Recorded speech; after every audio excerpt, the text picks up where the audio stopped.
नमस्ते विद्यार्थियों, मैं तारचंद सैनी, व्याख्याता इतिहास, Rajputana PG college online class में आपका एक बार पुनः स्वागत है। विद्यार्थियों, हम कल पढ़ रहे थे कि भारत में विदेशी कंपनियों का आगमन, कि कैसे भारत में विदेशी कंपनियों का आगमन हुआ, कि सारी विदेशी कंपनियां हैं जो भारत में सबसे पहले व्यापारिक कंपनियां बनकर आती हैं, लेकिन धीरे धीरे उनमें अंग्रेज हैं जो भारत के राजनीतिक हस्तक्षेप कर लेते हैं और धीरे धीरे भारत को इतनी राजनीतिक हस्तक्षेप करने लगे कि भारत को पूरी तरह से वो गुलाम बना लेते हैं। तो आज हमारा है कि जब भारत में कल हमने पढ़ लिया था 2 क्लासों में कि कैसे विदेशी कंपनियां भारत में सबसे पहले पुर्तगाली आए, फिर स्पेन आए, फिर अंग्रेज आए, फ्रांसीसी आए, ये लोग भारत में आते व्यापार करते हैं। उसके बाद में अब आता है कि जब भारत में विदेशी कंपनियां आ रही थी तो उस समय भारत की राजनीतिक स्थिति कैसी थी, कि जब विदेशी कंपनियां भारत में आ रहे हैं या फिर अंग्रेज, मुख्य रूप से बोले कि जब अंग्रेज भारत में आए उस समय भारत की राजनीतिक स्थिति कैसी थी, उन चीजों का हम अध्ययन करते हैं। तो आज है अपना टॉपिक है विद्यार्थियों, अंग्रेजों के आगमन के समय। अंग्रेजों के आगमन के समय भारत की राजनीतिक स्थिति, ये हम ध्यान रखना कि अंग्रेजों के आगमन के समय भारत की राजनीतिक स्थिति। गौर से सुनना विद्यार्थियों, सुनने की चीज है विद्यार्थियों। 1707 ईस्वी में अंतिम मुगल बादशाह औरंगजेब की मृत्यु हो गई।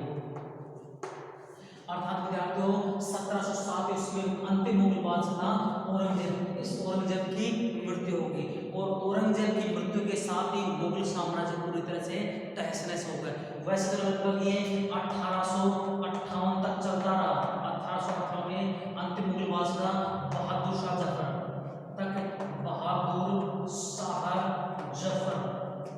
अंतिम मुगल बादशाह 1858 तक, 1858 ईस्वी में अंतिम मुगल बादशाह था कौन? बहादुर शाह जफर। लेकिन जो मुगलों का एक केंद्रीय व्यवस्था थी, अर्थात पूरे भारत में मुगलों की हुकूमत थी, वो तो औरंगजेब के साथ में लगभग समाप्त हो गई। लगभग इसके 50 साल बाद तक भी है जो मुगलों की केंद्रीय व्यवस्था सुदृढ़ रही, लेकिन वहां पर कोई राजा बनता है, कोई 6 महीने के लिए राजा बनता है, कोई 7 महीने के लिए सम्राट बनता है, कोई 2 साल के लिए सम्राट बनता है। जब तक औरंगजेब रहा मुगलों की केंद्र स्थिति सुदृढ़ रही। औरंगजेब के मरने के बाद में लगभग 50 साल तक फिर भी है मुगलों की केंद्र स्थिति सुदृढ़ बनी रही, लेकिन उसके बाद में पूरी तरह से शिथिल होती गई और ये नामात्र के शासक बनने लगे। और अंतिम मुगल बादशाह कौन था?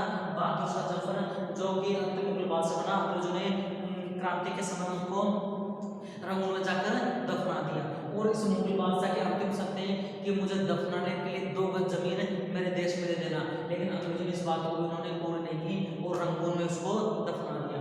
तो अंग्रेजों के आगमन के समय भारत की स्थिति कैसी थी कि 1707 ईस्वी में मुगल बादशाह औरंगजेब की मृत्यु हो जाती है। औरंगजेब की मृत्यु के साथ में है इन मुगलों में क्या उत्तराधिकार, जैसे मुसलमानों में उत्तराधिकार की कोई नियम नहीं है, जैसे अपने हिंदुओं में विद्यार्थियों उत्तराधिकार के क्या है नियम होते हैं। ये नियम क्या है? आज भी जैसे विद्यार्थियों अगर किसी का पिता मर जाता है तो जैसे 12 दिन के बाद में वो पगड़ी है उसके सबसे बड़े बेटे को पहनाई जाती है। क्यों? क्योंकि इस परिवार में सबसे बड़ा कौन थे? इनके पिता थे और पिता मर गए। आज के बाद में उसके परिवार में जो भी कोई फैसले लेगा, कोई भी बड़ी बात करेगा, उनका मुखिया कौन है? ये अर्थात एक उत्तराधिकार चल रहा है। जैसे प्राचीन काल से राजा देख लो, राजा के बाद उसका बड़ा बेटा ही राजा बनेगा। ऐसे आज भी वो परंपरा चल रही है कि पिता मरने के बाद 12 दिन बाद उसके बड़े बेटे को पगड़ी पहनाई जाती है। लेकिन विद्यार्थियों 1858 में बहादुर शाह जफर है, वो सॉरी इन मुसलमानों में है उत्तराधिकारी कोई वो नहीं है। इनमें तो क्या तलवार के बल पर, जैसे एक बेटे के 4, एक बाप के 4 बेटे हैं, वो चारों लड़ाई करेंगे, जो युद्ध में जीता वही सम्राट बनेगा। तो विद्यार्थियों ये इस मुगल बादशाह औरंगजेब के 4 बेटे थे, आजम और मुअज्जम के बीच में लड़ाई होते हैं।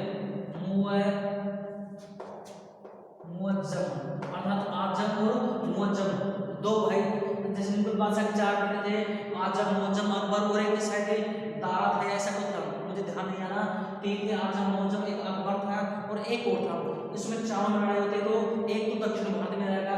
औरंगजेब ने अपनी जिंदगी के विद्यार्थियों 25 साल दक्षिण भारत में व्यतीत कर दिए, सिर्फ और सिर्फ शिवाजी महाराज को दबाने के लिए या फिर मराठा का पतन करने के लिए।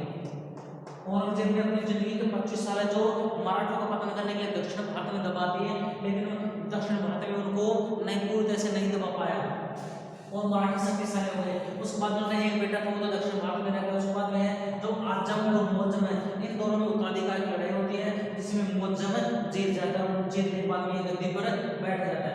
कुछ समय के लिए रहता है, लेकिन उसके बाद में ये मौजम कुछ समय के लिए मौजम गद्दी पर बैठता है, लेकिन उसके बाद में इसको हटा देते हैं। उसके बाद में विद्यार्थियों भारत में लगभग है जो स्थिति शून्य हो गई, ये मुगल बादशाह एक तरह से कमजोर होने लगे और भारत में पूरी तरह से शून्य होने लगी। और इस शून्य को भरने के लिए विद्यार्थियों पूरे भारत में एक शक्ति है जिसका उदय होता है विद्यार्थियों। ये क्या था? दिल्ली। और दिल्ली में किसका था अधिकार था? मुगलों का। और मुगलों का अंतिम बादशाह कौन था? बहादुर ये औरंगजेब। औरंगजेब के मरने के बाद में दिल्ली की हालत क्या हो गई? खराब हो गया था, एक तरह से पूरे शून्य हो गई। इसी शून्य को भरने के लिए विद्यार्थियों के दक्षिण भारत में एक शक्ति प्रकट हुई और वो औरंगजेब के काल तक है। औरंगजेब ने अपनी जिंदगी के 25 साल दक्षिण भारत में इसी शक्ति को दबाने में लगा दे, लेकिन ये दबाई नहीं। ये कौन थे विद्यार्थियों? मराठा। दिल्ली भी कमजोर हो चुकी थी, मुगल कमजोर हो चुके थे, अब पूरे भारत की हुकूमत किनके पास में आ गई थी? मराठा के पास में। और मराठे पूरे हिंदुस्तान पर ख्वाब देखने का करने लगे। तो जो भी मराठी उत्तर भारत में आते हैं दिल्ली की तरफ आते हैं, इन्होंने उत्तर भारत का पूरे राजस्थान पर अधिकार कर लिया, दिल्ली पर अधिकार कर लिया। इसी समय एक अफगानिस्तान से एक व्यक्ति आता है जिसका नाम है विद्यार्थियों अफगानिस्तान। इस अफगानिस्तान से एक व्यक्ति आता है जिसका नाम है, बताओ, बता सकते हो? अहमद शाह अब्दाली। ये फिलहाल में भी आई है, पानीपत के नाम से मतलब आई ना, जो है अहमद शाह अब्दाली। ये अहमद शाह अब्दाली आता है विद्यार्थियों, इधर दिल्ली की शून्यता पाने के लिए अहमद शाह अब्दाली आता है, क्योंकि मोहम्मद खान कुछ लोगों ने उनको आमंत्रित किया और उधर से मराठी चल गए। और विद्यार्थियों 1761 ईस्वी में पानीपत का तीसरा युद्ध हुआ। पानीपत का तीसरा युद्ध हुआ विद्यार्थियों, पानीपत का तीसरा युद्ध। और इस पानीपत के तीसरे युद्ध में क्या है? मराठे हार गए, मराठे हार गए और अब्दाली जीत गया। लेकिन अब्दाली है लगभग 15 करोड़ का धन लेकर, 15 करोड़ धन लेकर ये कहां पर चला जाता है? वापस अफगानिस्तान चलता है और अपने जो स्नेही है मिलने वाले हैं उनको दिल्ली का राज सौंप जाता है। तो एक तरह से कि जब आप भारत में अंग्रेजों का आगमन हो रहा था, उस समय भारत में एक सुदृढ़ राज्य बने था। औरंगजेब की मृत्यु हो चुकी थी, उसके उत्तराधिकारी कमजोर थे। मराठों ने दिल्ली की शून्यता भरने का प्रयास किया, लेकिन एक विदेशी अफगानिस्तान से चलता रहता है और पानीपत का तृतीय युद्ध होता है और वो हार जाते हैं। तो इस समय भारत एक संगठित देश में रूप में हो गए, खंड खंड अर्थात क्षेत्रीय शक्तियों में धीरे धीरे बढ़ गया था। दिल्ली का प्रभाव पूरी तरह से नष्ट हो चुका था और हर राज्य अपने आप में स्वतंत्र होने लगा था। और मैंने कल भी बताई थी आपको एक पुस्तक है जिसका नाम है तराइन से लेकर, आपको तराइन से लेकर पानीपत तक, पानीपत तक। एक अपने इतिहास का बहुत बड़े अच्छे सर हैं पप्पू सिंह प्रजापति, पप्पू सिंह प्रजापति। ये अपने पश्चिमी राजस्थान के हैं और इन्होंने पुस्तक निकाली है तराइन से लेकर पानीपत तक। बहुत ही अच्छी पुस्तक विद्यार्थियों की। तराइन 1192 में 1192 में तो पृथ्वीराज चौहान जीत गए थे और 1192 में युद्ध हार जाते हैं। 1192 में भी भारत गुलाम होता है इन मुसलमानों का और 1947 में जाकर हम कहीं पर आजाद, पहले तो मुसलमानों के फिर बाद में अंग्रेजों को होने लगे। तो तराइन से लेकर पानीपत तक, पानीपत का तीसरा युद्ध होता है विद्यार्थियों 1761 में, इसमें मराठे रहते हैं। तो तराइन से लेकर पानीपत तक का ये मध्यकाल की पुस्तक है, मध्यकालीन पुस्तक। इस पुस्तक को पढ़ो, कक्षाओं में या और जगह बहुत ही काम आती है और बहुत ही उम्दा पुस्तक है। तो विद्यार्थियों जब अंग्रेज आए तो औरंगजेब मुगल बादशाह पूरी तरह से कमजोर हो चुके थे, उत्तराधिकारी का संघर्ष रहा था, 6 महीने कोई रहे, 4 महीने कोई रहे, ये चल रहा था।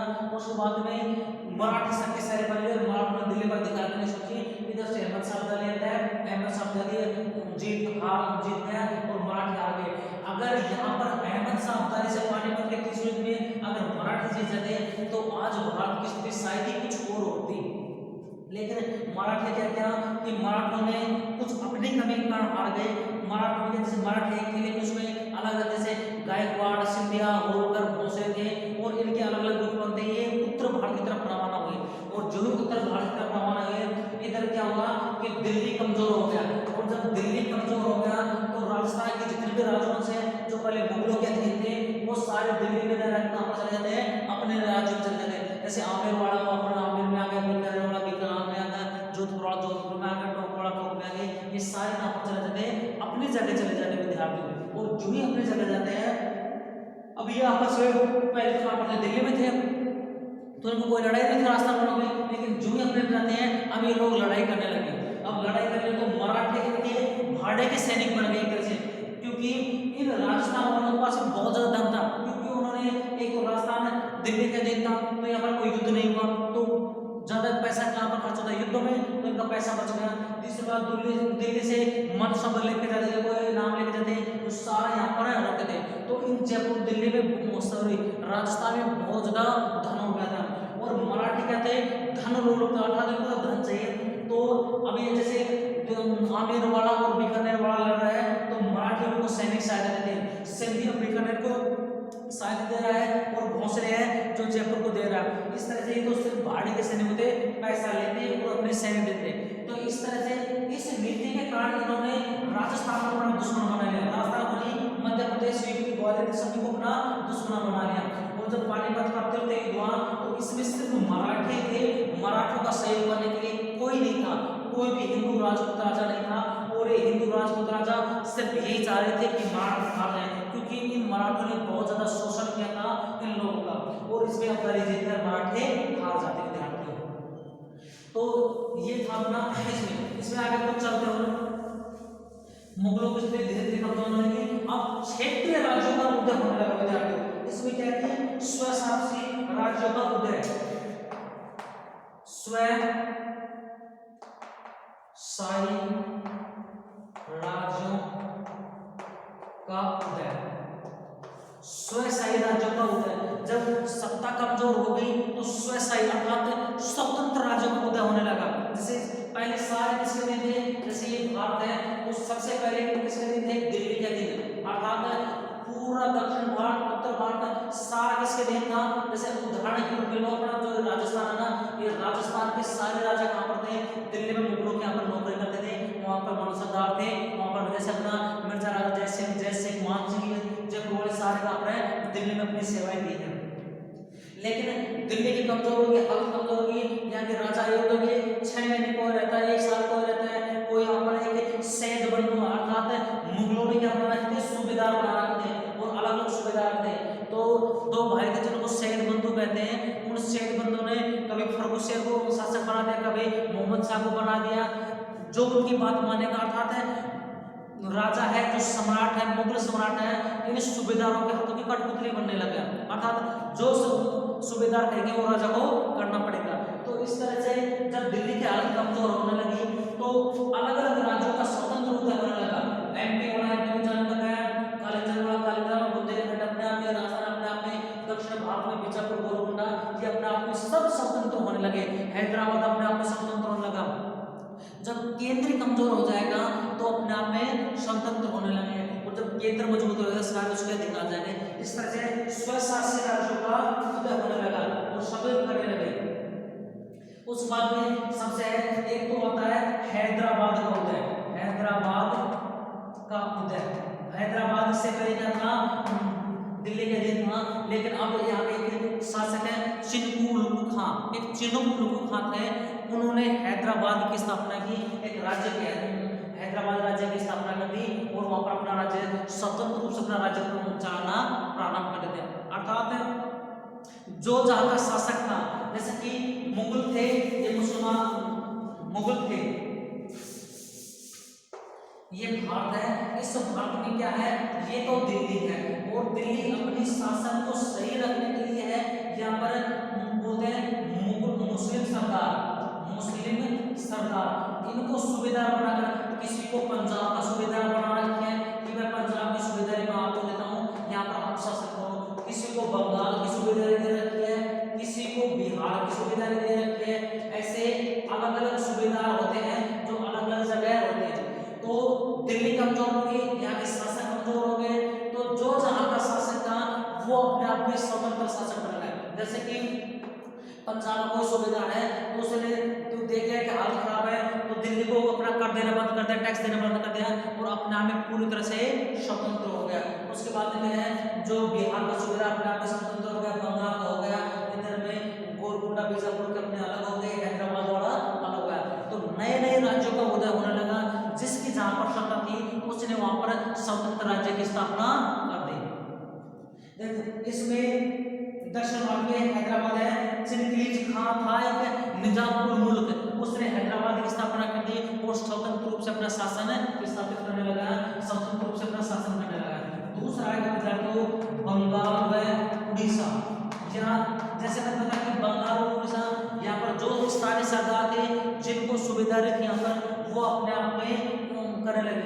अगर यहाँ पर दिल्ली मजबूत होती और बंगाल के हवाले करते कि हम स्वतंत्र शासक हैं, तो ये अपनी सेना देता, इनको दबाता, उनको सुविधा पद से हटा किसी दूसरे को अपने विश्वास पत्र पर बांट देता। लेकिन ये खुद ही कमजोर हो गए, तो ये अपने आप में स्वतंत्र होने लगे।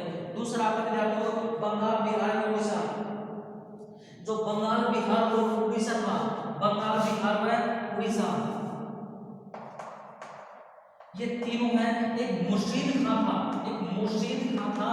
इस मुर्शीद खां ने अपनी स्वतंत्र सत्ता कर दी कि आज के बाद में मैं स्वतंत्र हूँ, यहाँ पर कोई भी शासन राज्य नहीं करेगा। ऐसे धीरे धीरे स्वतंत्र राज्यों की स्थापना होने लगी। उसके बाद में आता है अवध आता है, एक तीसरा बिंदु आता है विद्यार्थियों अवध। ये अवध भी अपने आप में स्वतंत्र होने लगा। अर्थात वही बात है कि जो राज्य है जब तक दिल्ली का कहना माना ठीक है, उसके बाद में जब देखा कि दिल्ली की हालत खराब है, क्या कि रोज 6 महीने में सम्राट बदल रहे हैं, सारे हालत खराब हो गए हैं, तो सभी ने अपने आप को स्वतंत्र शासक घोषित कर दिया। और अवध का एक सूबेदार था सादत था, उसने अपनी स्थापना कर दी। उसके बाद में है जो इनके बाद में विद्यार्थियों जैसे गुजरात आता है,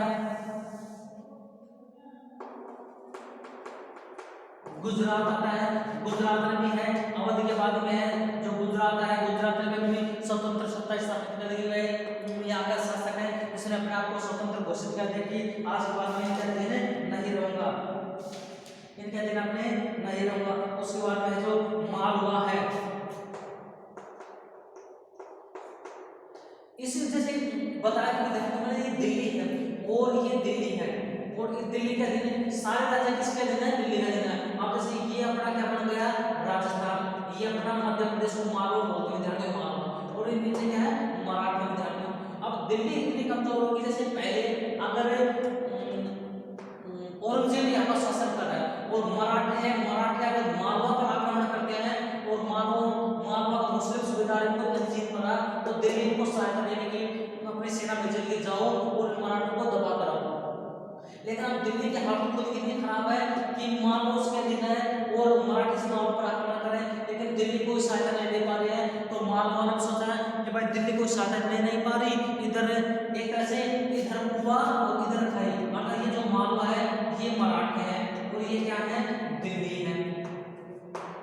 मराठी कोई सहायता, मराठी कहां पर आक्रमण करने के लिए आए, किस पर मालवा पर, दिल्ली कोई सहायता दे नहीं पा रही। तो मराठी के पास में क्या, अगर मराठी है तो मुझे मारेंगे, दिल्ली सहायता नहीं देने वाले, तो मराठी जो मालवा के पास में इन मालवा वालों ने मराठों से कर ली संधि कर ली कि भाई आपको क्या चाहिए, हम दिल्ली की स्वतंत्रता खुद हम स्वतंत्र है, आप बोलो क्या चाहिए। तो इस तरह से ये लोग अपने आप में धीरे धीरे स्वतंत्र हो, जब दिल्ली रक्षा नहीं कर पा रही तो धीरे धीरे अपने आप में स्वतंत्र होने लगे। और धीरे धीरे जो पंजाब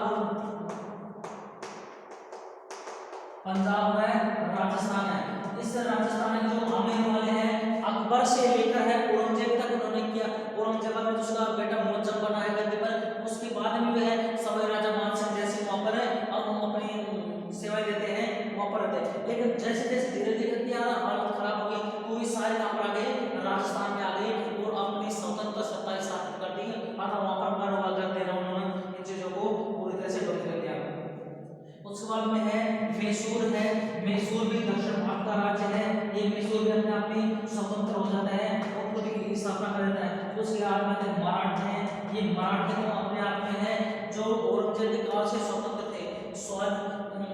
इस मराठों की स्थापना होती है शिवाजी महाराज ने इस मराठों की स्थापना की।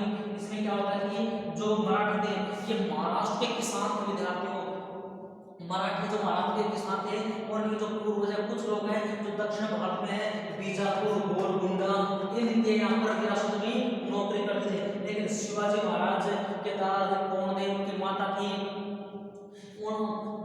उनके एक आध्यात्मिक गुरु थे, धार्मिक वो थे शिवाजी महाराज के गुरु क्या नाम है, मेरे ध्यान से स्लिप हो रहा है, स्वमेव समर्थ रामदास ये थे। इन्होंने शिवाजी महाराज को शिक्षा प्रदान की और शिवाजी महाराज ने मराठों के किसानों को, महाराष्ट्र के किसानों को एकत्रित करके एक सेना बनाई और धीरे धीरे अपने साम्राज्य को विस्तार करते हैं। तो मराठों को एक अलग राज्य बना दिया किसने, शिवाजी महाराज ने। और दक्षिण भारत में इसी शिवाजी महाराज को दबाने के लिए औरंगजेब ने प्रयास किया, 25 साल व्यतीत कर दिए, लेकिन इन मराठों को नहीं दबा पाया। मराठे अपने आप में चलते रहे और इन मराठों की सेना इतनी सुदृढ़ थी, मुस्लिम सेना में कुछ विकार आ गए थे और मराठे इतने शक्तिशाली थे कि लगभग 8 महीने तक ये अपने अभियान चलते, वर्षा ऋतु रहती उसमें एक जगह रहते, बाकी ये अपने राज्य का विस्तार करते रहते थे। और अपने जैसे कैंपों में लड़कियां रहते थे, जैसे कि मुसलमान तो हरामों में अपने लड़कियां रहते हैं, उनके साथ राष्ट्रीय करते हैं, लेकिन इनकी सेना में सिर्फ पुरुष रहते थे। जैसे आपने उस फिल्म देखी होगी ना बाजीराव मस्तानी, उस बाजीराव मस्तानी में वो लगातार युद्धों में व्यतीत रह जाता है और पीछे उसको शीश महल बनाते हैं, तो वो लगातार युद्ध में एक तरह से व्यतीत रहते हैं। तो ये थे शिवाजी महाराज की और मराठा अपना में स्वतंत्र हो गए। तो ये कुछ राज्य जिनके माध्यम से है ये होते हैं।